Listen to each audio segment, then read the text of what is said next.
Ailoor ഗ്രാമപഞ്ചായത്തും Trinity കണ്ണാശുപത്രിയും സംയുക്തമായി നേത്രരോഗ ചികിത്സാ camp നടത്തി. തിരിഞ്ഞക്കോട് അംഗൻവാടിയിൽ നടത്തിയ ക്യാമ്പിൽ ചികിത്സ തേടി നിരവധി പേരെത്തി.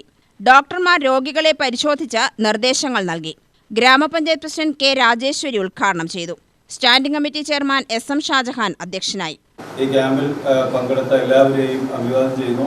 നമുക്ക് ഈ ചടങ്ങിനേക്കാൾ പ്രാധാന്യം ഇന്ന് എന്തുദ്ദേശത്തോടു കൂടിയാണോ ട്രിനിറ്റി ഹോസ്പിറ്റലിൽ ഈ ദൗത്യം ഏറ്റെടുത്തിരിക്കുന്നത്, ആ ഏറ്റെടുത്ത ദൗത്യം ഏറ്റവും നന്നായിട്ട് നടക്കാനാണ് ഞങ്ങൾ ആഗ്രഹിക്കുന്നത്. നമുക്ക് പലതരത്തിലുള്ള ഇൻഷുറൻസ് സംവിധാനങ്ങളുണ്ടെങ്കിലും സർക്കാർ സംവിധാനത്തിൽ അത്തരത്തിലുള്ള ഇൻഷുറൻസിൻ്റെ തോത് അല്ലെങ്കിൽ ഇൻഷുറൻസ് ആനുകൂല്യത്തിൻ്റെ തുകയുടെ പോരായ്മ ഒരു പ്രധാനപ്പെട്ട ഘടകമാണ്.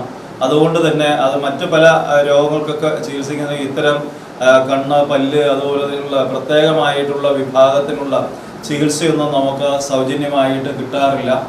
അത്തരം കാര്യങ്ങളിൽ ജനങ്ങളെ സഹായിക്കുന്ന ഒരു ഔദാര്യമായിട്ടുള്ള അല്ലെങ്കിൽ അവരുടെ ഒരു പ്രത്യേകമായിട്ടുള്ള കാരുണ്യ പ്രവർത്തനമാണ് ട്രിനിറ്റി ഹോസ്പിറ്റൽ ഏറ്റെടുത്തിരിക്കുന്നത്.